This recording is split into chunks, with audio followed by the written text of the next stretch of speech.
Bonjour à toutes et à tous. C'est une émission spéciale de Smart Impact que je vous propose aujourd'hui depuis le salon Polytech pour une édition qui se tient pour la première fois à Paris et réunit tous les acteurs de la transition écologique. Dans cette émission, on va découvrir des solutions pour lutter contre la pollution de l'air avec Ecomesure et puis on va parler financement de la transition écologique avec Sylvain Wasserman, le président de l'ADEME. Voilà, c'est parti pour ce Smart Impact spécial Salon Polytech.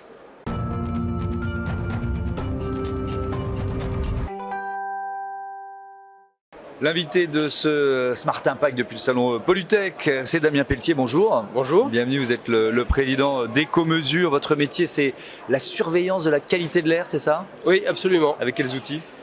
En fait, on développe des systèmes qui mesurent la qualité de l'air. C'est des objets connectés en réalité.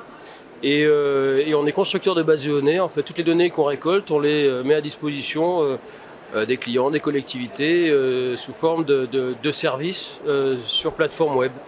Voilà. Qui sont vos clients aujourd'hui principalement? Ils sont très divers. Ça va du particulier à la collectivité et aux industriels. Donc, en réalité, la problématique de la qualité de l'air, elle touche, elle concerne tout le monde. Bien sûr. Après, pour différentes problématiques, c'est soit par rapport à sa propre santé, soit pour répondre à une réglementation ou à une préoccupation du moment, ou de l'industrie. Voilà, donc c'est tout le monde, c'est les industriels, les collectivités. Vous avez, je crois, racheté l'entreprise il y a une dizaine d'années. Ouais. Avec quelle idée, quelle ambition?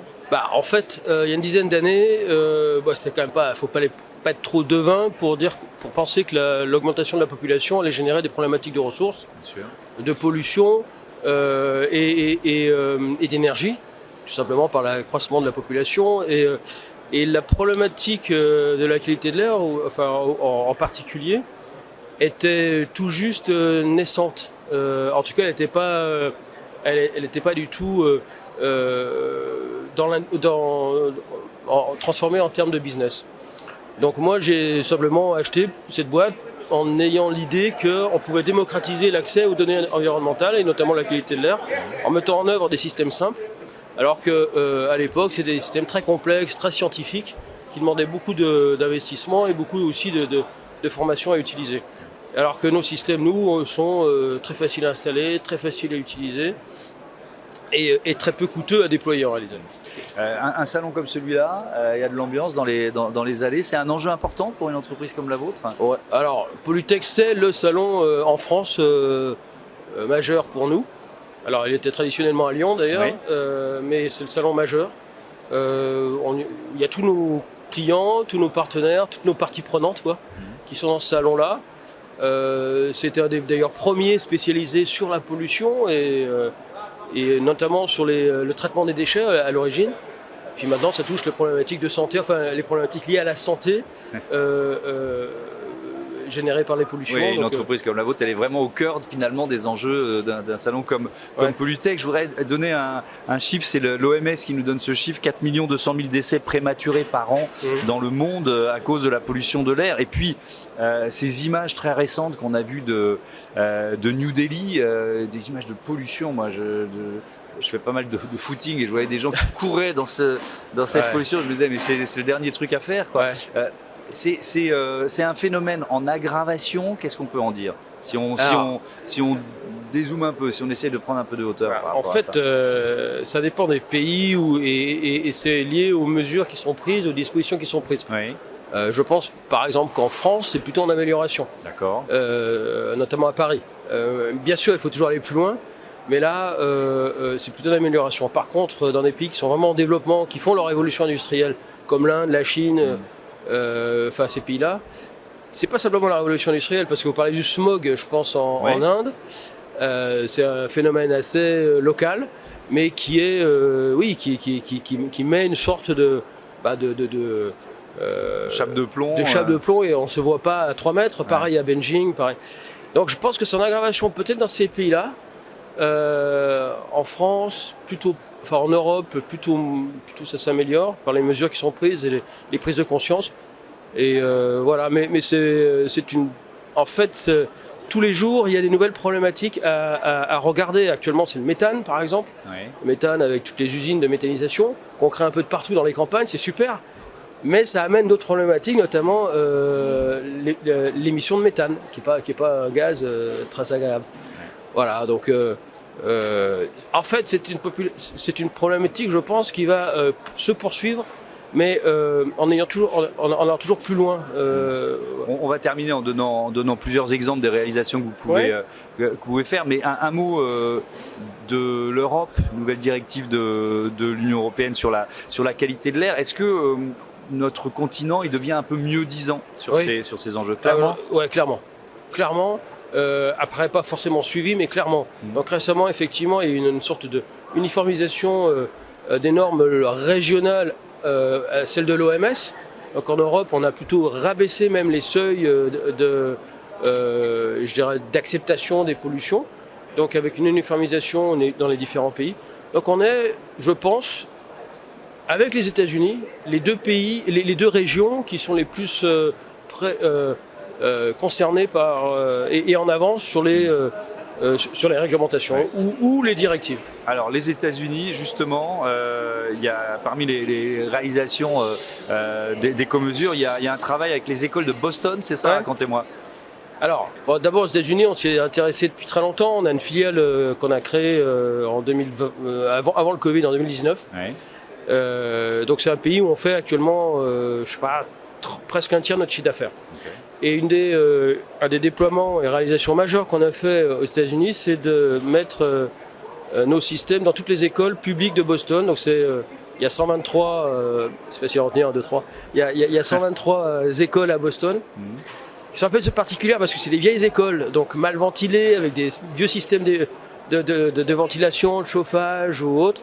Et donc là, il y a une vraie problématique de qualité d'air intérieure dans les écoles, avec tous les lobbies ou des parents qui se préoccupaient de la santé de leurs enfants.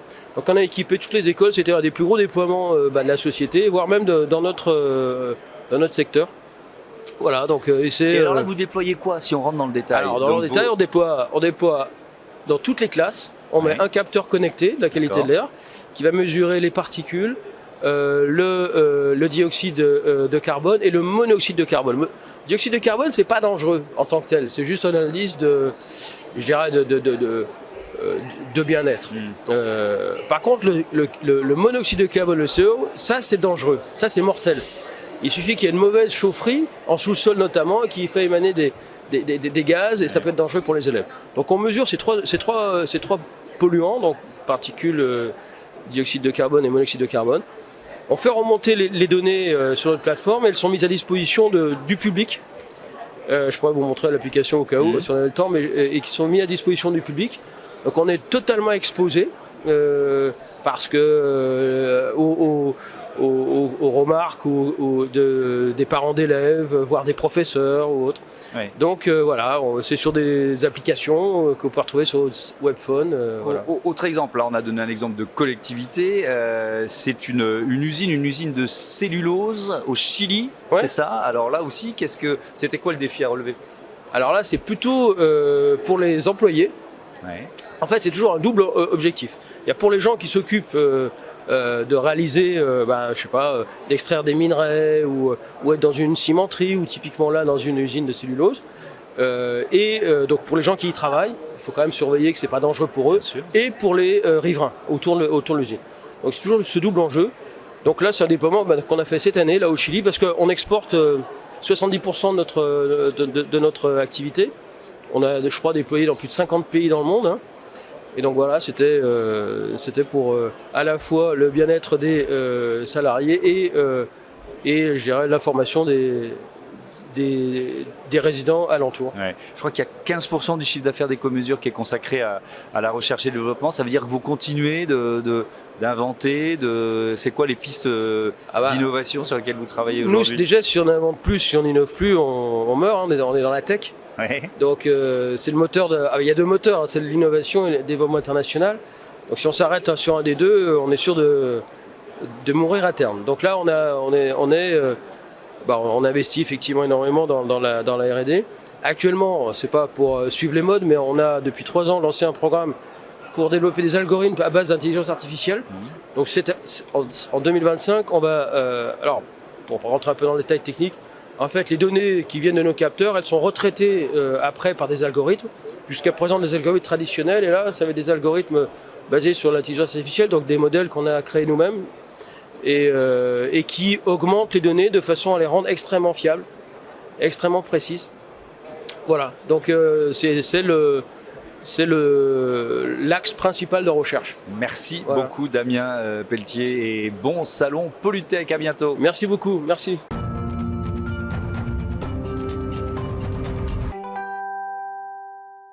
Smart Impact au salon Polytech avec Sylvain Wasserman, bonjour. Bonjour Thomas. Bienvenue, vous êtes le président de l'ADEME, l'agence de la transition écologique créée au début des années 90. On l'appelait alors l'agence de l'environnement et de la maîtrise de l'énergie, d'où son acronyme. Vous nous rappelez quelles sont vos missions, quelles sont les missions de l'ADEME aujourd'hui? Oui, nous avons deux missions principales. La première, c'est d'éclairer et d'inspirer parfois la décision publique, c'est-à-dire les politiques publiques qui se construisent au niveau du gouvernement ou au niveau d'une collectivité parfois. Ça, c'est la première mission. La deuxième, c'est d'accélérer la transition écologique avec de l'expertise, avec une présence dans tous les territoires et avec des budgets importants que nous confie l'État et qu'on a la mission de gérer. Alors justement, à propos de budget, c'est forcément un chapitre important de notre interview. Le Sénat examine en ce moment le budget 2025. Il faut faire, on le sait, 60 milliards d'économies. Il y a plusieurs associations de défense de l'environnement qui nous disent que la copie initiale du gouvernement, elle n'était pas au niveau des enjeux environnementaux. Et notamment, ça concerne l'ADEME. Est-ce que votre budget est potentiellement sacrifié? Rien n'est encore décidé, mais est-ce que potentiellement ce budget est sacrifié? J'ai lu moins 35% de budget. Évidemment, on avait une juste participation et un juste effort que tout le monde doit faire. Cela dit, nous on avait deux combats principaux. D'abord, c'est la décarbonation de l'industrie. Parce que, et j'écrivais une tribune chez un de vos confrères sur le sujet, plus que jamais, les entreprises ont besoin de l'État, en ce moment même. Parce que ne pas se décarboner, c'est perdre en compétitivité, c'est perdre les combats de demain, c'est risquer d'être déclassé. Donc plus que jamais, les entreprises ont besoin de l'État. L'État a répondu massivement avec, en plus du programme France 2030 et du volet transition écologique, 1,6 milliard pour la décarbonation des entreprises qui a été annoncé. Oui. Donc sur ce point de décarbonation des entreprises, il est probable, évidemment, il faut parler sous toute réserve des étapes à venir, mais en tout cas la position du gouvernement, c'est de consacrer un budget supérieur même à ce qu'il était en 2024, quand on additionne le 1,6 milliard et la somme qui sera dans France 2030, sur la décarbonation de l'entreprise. Le deuxième combat important qu'on avait concernait le fonds chaleur. Oui. Pourquoi? Parce que le fonds chaleur, c'est la façon dont on irrigue le territoire avec des infrastructures de chaleur renouvelables. Et donc les collectivités qui pilotent leur transition ont besoin de ce fonds chaleur. Et là, le gouvernement vient d'annoncer, vendredi dernier, le maintien du fonds chaleur à son niveau historique, c'est-à-dire 800 millions d'euros. Et ça, pour nous, c'est un message de l'État très puissant sur le fait que l'État est aux côtés des entreprises, je l'ai dit, pour se décarboner, mais aussi des territoires qui construisent ces infrastructures. Et je voudrais quand même donner quelques chiffres. Oui, on y reviendra en détail sur le fonds chaleur et la décarbonation sur les chiffres. De l'industrie. Ils sont très importants, on y reviendra en détail, mais sur la philosophie générale de ce budget. Et j'entends l'argument, tout le monde doit faire des économies et ça fait trop de gouvernements et de présidents successifs, on ne les fait pas vraiment. Donc que l'ADEME en prenne sa part, c'est normal. Qu'est-ce que vous répondez à ceux qui disent quand même les enjeux environnementaux en ce moment, ils sont en train d'être sacrifiés? La prime rénov, le leasing à 100 euros sur la voiture électrique, etc. Moi, je vais parler des enjeux sur l'ADEME. Oui. Après, le reste du monde ne rentre pas dans mon périmètre. Mais pour l'ADEME, décarbonation de l'industrie, on sera en augmentation par rapport à 2024. Fonds chaleur, on est au même niveau que 2024. Donc, c'est factuellement faux de dire qu'aujourd'hui, il n'y a pas 35% de baisse du budget de l'ADEME. En fait, c'était la crainte qu'il pouvait y avoir, puisqu'il y avait une baisse un peu homogène qui avait été faite dans un budget, je vous rappelle, qui avait été fait dans une période un peu transitoire de flottement entre les gouvernements. Là, le Premier ministre et le gouvernement ont tranché sur leur copie. Encore une fois, c'est une copie, tout peut arriver, il y a encore tout un processus, mais sur la copie du gouvernement, regardons les chiffres, il y a plus d'argent pour la décarbonation des entreprises et il y a le maintien du fonds chaleur. Après, on fait nous, bien sûr, on doit participer à l'effort commun. On le fait sur nos budgets de communication, nos budgets de mobilisation, de toutes les lignes qu'on peut avoir d'engagement financier. Mais les deux principales qui constituent 80% de nos dépenses, c'était les entreprises et le fonds chaleur. Donc, c'est la ministre, c'est Agnès Pannier-Runacher qui s'est battue, vous avec elle. C'est la ministre qui a porté le sujet, bien sûr. Ouais. Moi, j'ai alimenté la ministre des éléments qui peuvent lui servir très factuels. Parce que, évidemment, c'est pas uniquement se battre pour son budget. La ministre, en portant le fonds chaleur notamment, en portant la décarbonation de l'industrie, en portant le fonds chaleur, elle porte des éléments qui sont majeurs pour la transition écologique. Majeurs. Et nous, notre rôle, c'est de l'alimenter dans les éléments factuels. Et franchement, il faut qu'on partage quelques éléments factuels. Au moment où on peut se dire est-ce que c'est trop, pas assez, etc. Il faut regarder les chiffres. Oui. Je vais vous donner quelque chose qui va parler à vos auditeurs. Exemple très simple. Le fonds chaleur, ça a coûté 4,3 milliards d'euros d'argent public depuis qu'il a été créé. C'était quand déjà la création ? Ça fait maintenant, on va dire 15 ans. 15 ans, d'accord. Qui a un essor entre 10 Donc et 15 ans. Vous allez nous dire, ça a coûté 4 milliards 3, combien ça a rapporté quoi ? 4 milliards 3 depuis sa création. Oui. Ça permet d'économiser 40 TWh, c'est-à-dire entre 1 et 4 milliards d'euros tous les ans en déficit de balance commerciale, puisque tout ça c'est de l'énergie souveraine locale plutôt que de l'énergie importée. Oui. Donc il faut mettre les chiffres en proportion. Et d'ailleurs, au passage, ces 4 milliards d'argent public ont eu un effet levier et ont généré 14 milliards d'investissements d'argent privé. Donc on est sur une logique de rentabilité au niveau du bout en bout, si on raisonne en coût complet et en rentabilité complète. Donc il y a bien sûr une rentabilité climat évidente, parce que ça économise des tonnes de carbone, mais également une rentabilité économique en diminuant de 1 à 4 milliards par an le déficit commercial de la France. Un enjeu de souveraineté évident. Exactement. Quels critères pour aider une collectivité, pour aider celles et ceux qui peuvent bénéficier de ce fonds chaleur ? Alors d'abord, on a beaucoup travaillé depuis 1 an et demi, et c'était l'une de mes priorités en arrivant, sur l'efficacité carbone de l'euro investi. C'est-à-dire pour 1 million d'euros d'argent public investi, combien de tonnes de carbone ça économise ? On a aujourd'hui avec le fonds chaleur un des dispositifs les plus performants qui soit, avec 36 € la tonne. Donc les calculs sont sur les amortissements de 20 ans, sur les infrastructures, bon bref, je passe les détails.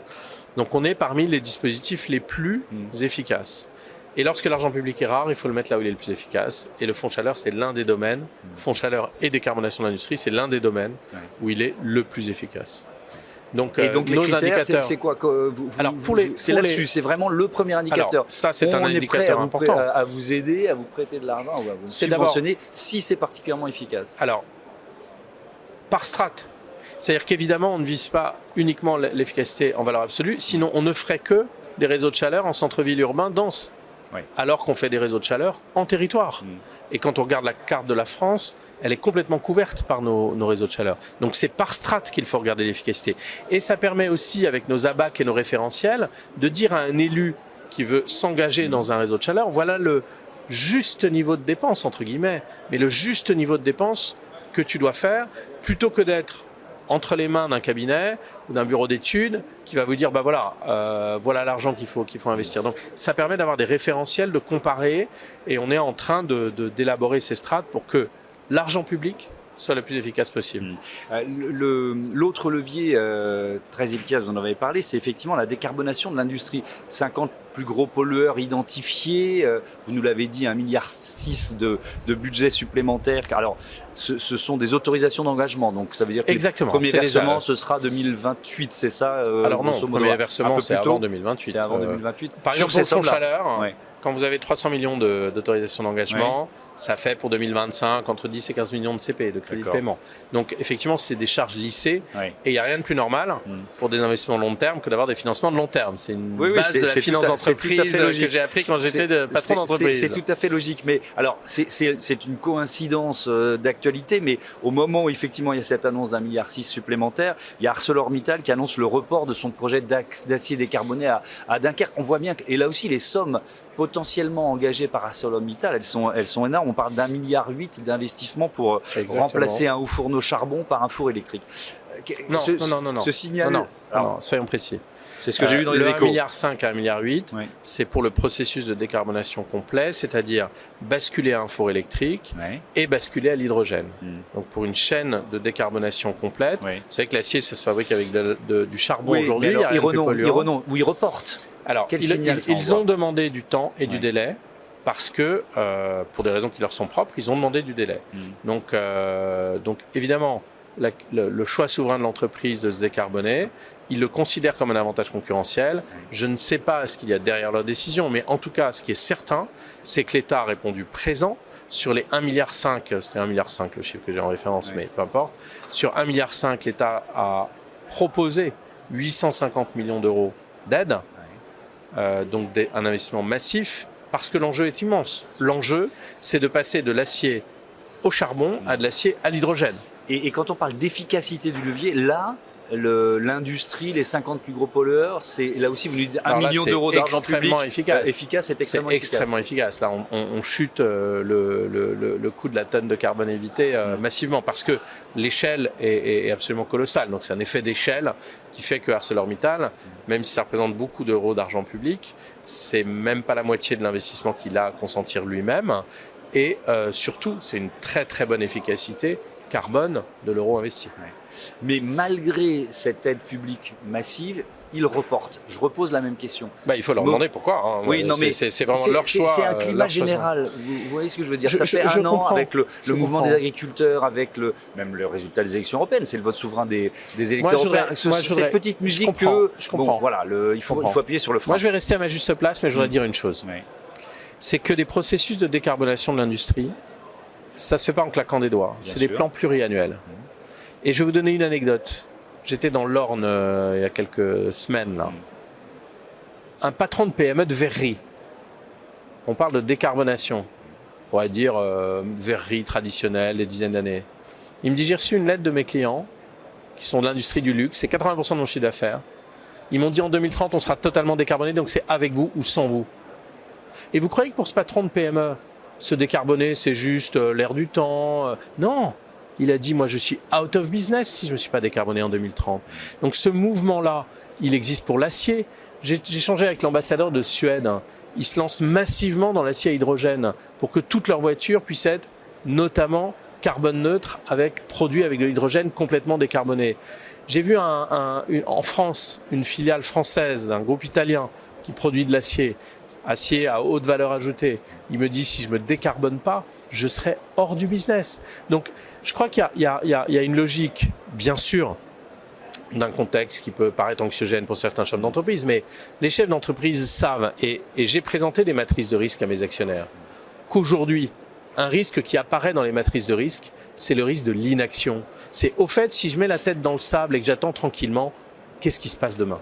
Merci beaucoup Sylvain Wasserman et bon salon Polytech. Merci à vous. C'est l'heure de notre rubrique consacrée aux startups.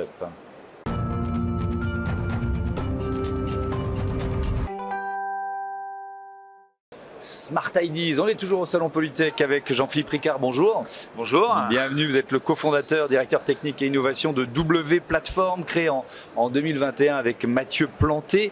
Et avec quelle idée? Dites-nous tout.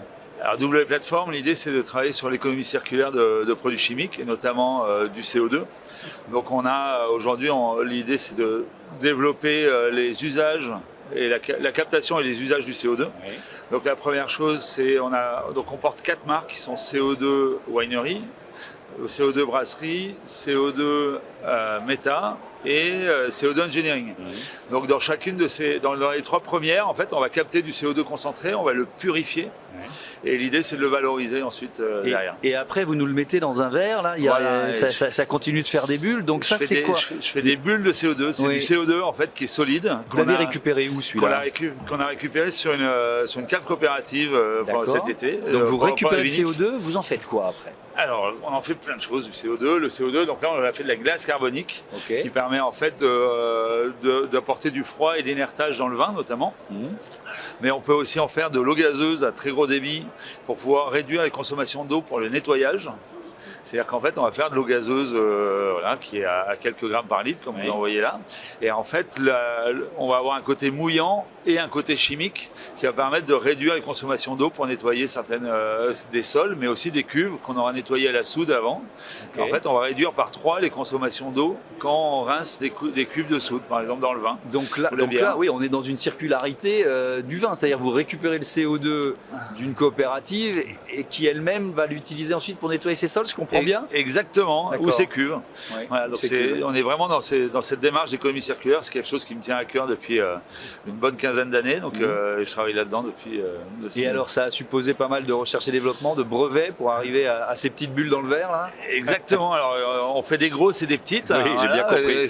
On fait des grosses bulles et des petites bulles. Oui. Alors qu'on a un brevet qui effectivement sur la partie purification et compression du CO2, parce qu'en fait on comprime jusqu'à 200 bars le CO2 sorti des cuves de vin ou les cuves de bière ou de la méthanisation. Hein. Et alors, si on prend un brasseur, comment il va utiliser ou réutiliser ce CO2? Alors un brasseur, c'est idéal en termes d'économie circulaire, parce qu'en fait il consomme autant de CO2 qu'il en émet. Ouais. Donc en fait, l'idée c'est de le capter en source, de faire en sorte de le purifier pour éviter les problématiques bactériennes qu'il peut y avoir ou la teneur en oxygène qui peut avoir un effet néfaste sur la bière derrière. Donc en fait, on va le purifier et ensuite on va le recycler pour gazéifier la bière et pour faire des bulles dans la bière. On fait des bulles dans l'eau, mais aussi dans la bière. Donc c'est vraiment immédiatement, donc ça va être.